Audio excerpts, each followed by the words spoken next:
দলের নাম বিক্রি করে যারা অন্যায় করবে তাদের কাউকে ছাড় দেওয়া হবে না। এই বর্ধিত সভার মাধ্যমে অ্যাকচুয়াল চিত্রটা, বাংলাদেশের চিত্রটা ফুটে উঠবে। আমরা অন্য কোনো দলকে চ্যালেঞ্জ হিসেবে আসলে গ্রহণ করি না। দীর্ঘ 7 বছর পরে অনুষ্ঠিত হচ্ছে জাতীয়বাদী দল বিএনপির বর্ধিত সভা এবং এই সভাকে কেন্দ্র করে বিএনপির তারেক রহমান বিভিন্ন দিক নির্দেশনা দিয়েছেন তাদের দলের নেতাকর্মীদের, এবং এই দলের নেতাকর্মীরা যারা আজকের এই সভায় ছিলেন তারা কিভাবে সামনের নির্বাচনকে এগিয়ে নেবে বিএনপিকে সেই বিষয়ে তাদের মতামত জানবো কালের কণ্ঠের মাধ্যমে। সাথে রয়েছি মোহাম্মদ রাইয়ান হোসেন। আসলে এই 16 বছর পরে নেতাকর্মীদের ভিতরে বিভিন্ন বিভেদ, হয়তো গাইডলাইনের অভাব আছে, অনেক কিছু হয়তো ভাইয়া দেশের বাইরে, কিন্তু দেশে থাকা তো যেভাবে যত্ন নিতে পারতেন সবার প্রতি হয়তো অতটা নিতে পারছেন না।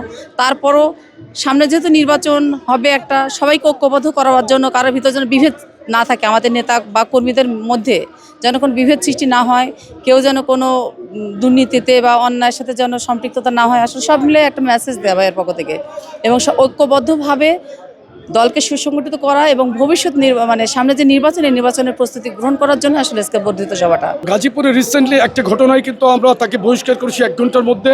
তার বিরুদ্ধে যুবদল বাদী হয়ে তার বিরুদ্ধে মামলা করেছে এবং প্রশাসনকে আমরা উদাত্ত আহ্বান জেনেছি অবিলম্বে এই সমস্ত ডেভিলদেরকে গ্রেফতার করার জন্য।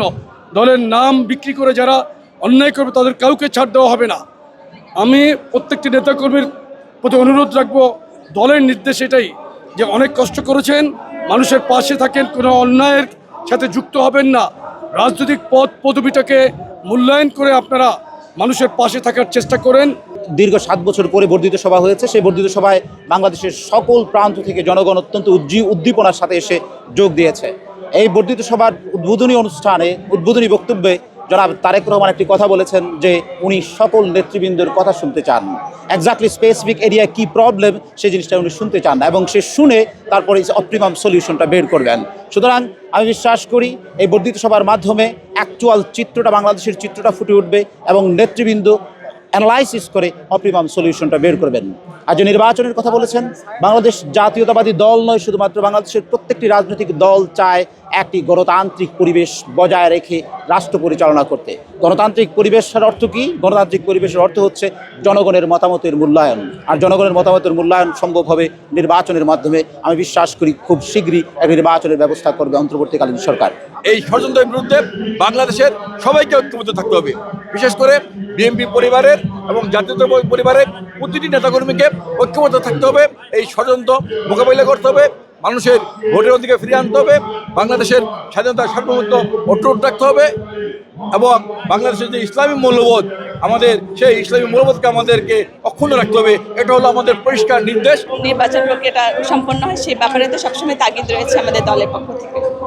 বিভিন্ন সময় আমাদের প্রতিনিধি দল অন্তর্বর্তী সরকারের সাথে বারবার কথা বলছেন, বৈঠক করছেন এবং নির্বাচনের তাগিদ দিচ্ছেন। যত দ্রুত সম্ভব নির্বাচন প্রক্রিয়া সম্পন্ন করা যায় সেটার উপরে জোর দিচ্ছেন, এবং আপনারা জানেন যে তারা বলেছেন ডিসেম্বরের মধ্যে একটা নির্বাচন অনুষ্ঠিত হওয়ার সম্ভাবনা রয়েছে। বিএনপি একটা জনপ্রিয় একটা দল, সেখানে বিএনপির প্রতিযোগিতা, বিএনপির সাথেই আমাদের চ্যালেঞ্জ, আমাদের গতকালকের কাজের আজকের কাজের, যে আমরা নতুন কি করছি, নতুন কি জনগণকে দিচ্ছি, আমাদের জনগণের প্রত্যাশাটা কি, সেটাকে আমরা কতটা বাস্তবায়ন করতে পারছি। আমরা অন্য কোনো দলকে চ্যালেঞ্জ হিসেবে আসলে গ্রহণ করি না।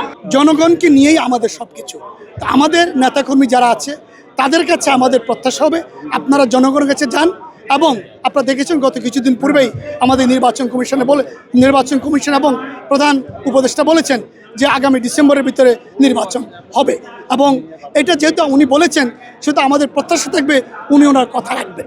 জাতীয় সংসদ নির্বাচনের ব্যবস্থা করা, এবং এই জাতীয় সংসদ নির্বাচনে আপনারা জানেন যে আমাদের দেশের সাবেক প্রধানমন্ত্রী বিএনপি চেয়ারপারসন বেগম খালেদা জিয়া, তিনি সবসময় জাতীয় সংসদ নির্বাচন করেছিলেন এবং নির্বাচন করতে গিয়ে উনি কখনোই পরাজিত হননি, উনি সবসময় নির্বাচনে বিজয়ী হয়েছেন। আমরা এই ত্রয়োদশ সংসদ নির্বাচন যদি অতি সত্বর দেয়, সেই নির্বাচনে বেগম খালেদা জিয়া, দেশনায়ক তারেক রহমান এবং আমাদের দলের প্রতিষ্ঠাতা শহীদ রাষ্ট্রপতি জিয়াউর রহমানের আদর্শকে বাস্তবায়ন করব, এবং তাদের যে দেশের যে তাদের যে অবস্থান ছিল সেই অবস্থানকে কাজে লাগিয়ে আগামী ত্রয়োদশ সংসদ নির্বাচনে বিএনপি বিশাল ব্যবধানে এই দেশের রাষ্ট্র ক্ষমতায় অধিষ্ঠিত হবে।